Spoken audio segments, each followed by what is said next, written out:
اندلیب صاحبہ، اب ایک طرف یہ جو کچھ اختلافات کی خبریں بھی ہیں ان لوگوں کے درمیان، یہاں پر یہ بھی سوال اٹھایا جا رہا ہے کہ اس موقع پر پی ٹی آئی اگر پارلیمان میں ہوتی تو وہاں پر ایک مؤثر اپوزیشن کا کردار ادا کر رہی ہوتی. اس بارے میں آپ لوگ سوچ رہے ہیں پلان آف ایکشن اس وقت پی ٹی آئی کا کیا ہے آگے؟ شکریہ آپ صاحب.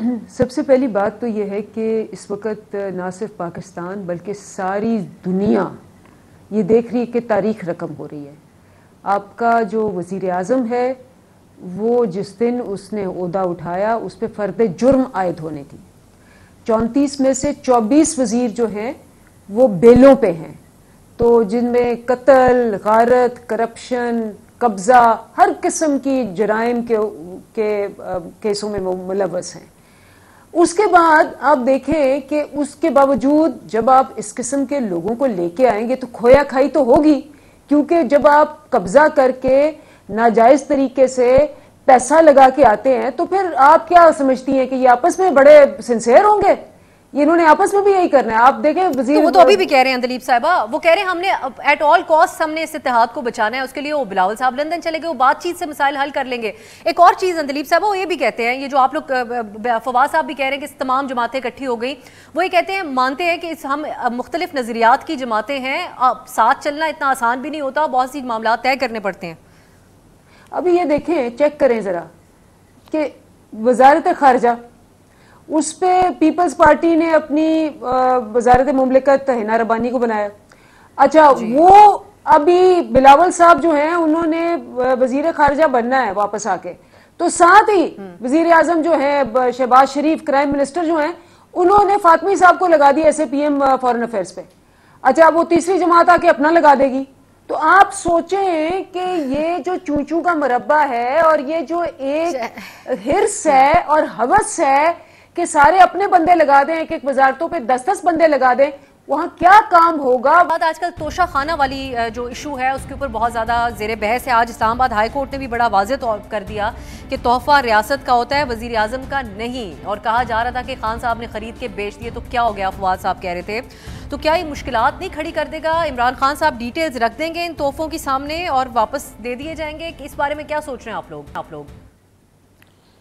جی اب صاحب، پہلی بات تو یہ کہ ماشاءاللہ یہ وہ حکومت ہے، بہت کچھ سنا رہی تھی تو آتے ہی انہوں نے پہلے چینی کی قیمت بڑھا دی 10 روپے، پھر تیل کی قیمت بڑھا دی، پھر بجلی کی قیمت بڑھا دی. ابھی کابینہ نہیں بنی تو ابھی سے، اور ساتھ ہی اعلان کر دیا ہے مفتاح اسماعیل صاحب نے کہ یہ جو آپ نے پیٹرول کی قیمت نہیں بڑھائی تھی یہ اب بڑھے گی. تو ماشاءاللہ ابھی آئے بھی نہیں اور انہوں نے وہ کام کر دیا ہے جو ہم نہ کر سکے میرے خیال ہے اتنے سالوں میں. نمبر 1. نمبر 2، چینی کی قیمتیں کم کی ہیں انہوں نے، بڑھائی تو کس کی؟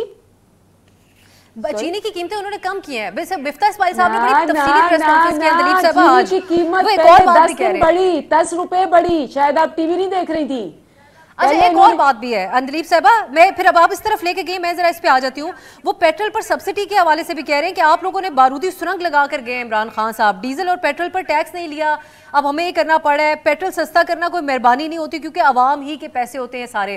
بڑا مقدمہ پیش کیا آج مفتاح اسماعیل صاحب نے کہ آگے حالات مشکل ہوں گے لیکن ہم کوئی پاپولر فیصلے نہیں کریں گے. ماشاءاللہ، تو مفتاح اسماعیل کا کوئی 2 مہینے پہلے کا بیان اٹھا لے کہ نہیں جی ہمارے پاس سلوشنز ہیں، ہم تو بہت تجربہ کار ہیں، یہ نہ تجربہ کار تھے اس لیے انہوں نے کیا، ہم تو بالکل نہیں قیمتیں بڑھائیں گے، ہم قیمتیں کم کریں گے. اٹھائیں نا ان کے سارے بیان. ان کے 2018 کا بھی میرے پاس ابھی بیان پڑا ہوا ہے، میں آپ کو ابھی نکال کے دکھاتی ہوں. خود کہہ کے گئے تھے 2018 میں کہ ہمیں آئی ایم ایف کے پاس جانا پڑے گا کیونکہ سب سے بڑا خسارہ ہے. تو مفتاح اسماعیل کا تو ماشاءاللہ اب شروع ہو گیا، شام کو جائیں گے وہ آئی ایم ایف کے پاس اور وہ یہ ساری چیزیں کریں گے کیونکہ یہ وہ حکومت ہے جس نے 30 سال لگا کے محض بیانات کے اوپر میں کچھ پاکستان کا بیڑا غرق کر کے یہاں پہنچایا ہے. بات چیت محض بیانات کی تک نہیں ہو سکتی ہے کیونکہ پھر اسد عمر صاحب بھی پہلے کوئی اور باتیں کہتے رہے. وزارت خزانہ کس طریقے سے چلی ہے پچھلے 3-4 سال، کتنے وزرائے خزانہ تبدیل ہوتے رہے، تو سوال اٹھتے ہیں دوسری طرف. لیکن میں آپ کی بات لے کے اب سے آپ کے سارے فیورٹ آ گئے ہیں، اب آپ ویٹ کریں. نہیں میرے فیورٹ نہ کہیں اندلیب صاحب، ان کی کیا ہونی ہے؟ آپ 3 سال سے ہمیں کرٹیسائز کر رہی تھی نا، اب آپ سب ہمارے فیورٹ ہیں، پوری ملک کی قیادت ہماری فیورٹ ہے.